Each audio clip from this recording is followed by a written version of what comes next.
प्राचीन समय की बात है। एक छोटे से गांव में एक युवक आनंद अपने जीवन में अनेक कठिनाइयों और दुविधाओं का सामना कर रहा था।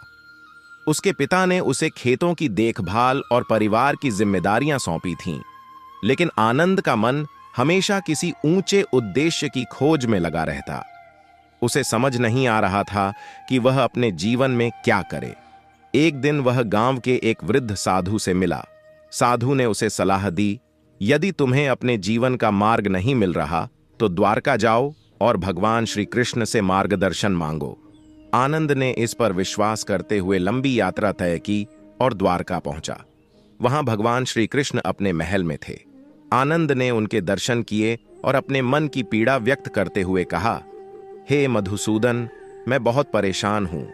मैं यह नहीं समझ पा रहा हूं कि अपने जीवन का सही मार्ग कैसे चुनूं। कृपया मुझे सही दिशा दिखाएं। श्री कृष्ण मुस्कुराए और बोले, पुत्र, सही मार्ग का चयन करना कठिन नहीं है, यदि तुम अपने मन और आत्मा को ध्यान से सुनो। सबसे पहले यह समझो कि हर व्यक्ति को उसके कर्मों के आधार पर ही दिशा मिलती है। आनंद ने पूछा, लेकिन भगवान, मैं कैसे जानूं कि कौन सा कर्म मेरे लिए सही है? श्री कृष्ण ने उसे पास के बगीचे में चलने को कहा।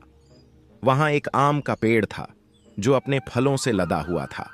श्री कृष्ण ने कहा, देखो इस पेड़ को, यह अपने फल इसलिए नहीं देता क्योंकि इसे कुछ चाहिए। यह दूसरों की भूख मिटाने के लिए फल देता है। इसका कर्म दूसरों को लाभ पहुंचाना है। फिर उन्होंने एक धारा की ओर इशारा किया और बोले, यह नदी देखो, यह बिना किसी अपेक्षा के बहती है और सबके प्यास बुझाने का कार्य करती है। इसी तरह तुम्हें भी अपने कर्मों को निस्वार्थ भाव से करना चाहिए। आनंद ने पूछा, परंतु भगवान, क्या मेरा कर्म केवल दूसरों की सेवा तक सीमित होना चाहिए? श्री कृष्ण ने उत्तर दिया, नहीं, अपने जीवन में संतुलन लाना भी आवश्यक है। सबसे पहले अपने भीतर यह समझने का प्रयास करो कि तुम्हारे गुण क्या हैं और तुम्हें किस कार्य में आनंद आता है। उसी कार्य को अपने जीवन का उद्देश्य बनाओ। फिर श्री कृष्ण ने कहा, यह भी याद रखना कि जो कर्म दूसरों का भला करे और तुम्हारे मन को शांति दे, वही धर्म है। अपने स्वार्थ और अहंकार को त्याग कर समाज के कल्याण के लिए काम करना सच्चे अर्थों में मानव धर्म है। आनंद ने श्री कृष्ण की बातें ध्यानपूर्वक सुनी और उनके चरणों में झुककर कहा, हे गोविंद, आपने मेरे जीवन को नई दिशा दी है। अब मैं अपने कर्मों को सही दिशा में ले जाने का प्रयास करूंगा। श्री कृष्ण ने मुस्कुराते हुए कहा, पुत्र, याद रखो कि जीवन में कर्म करते समय धैर्य और निष्ठा बनाए रखना सबसे महत्वपूर्ण है। अपने कार्यों में ईमानदारी रखो और अपने हृदय की आवाज सुनो।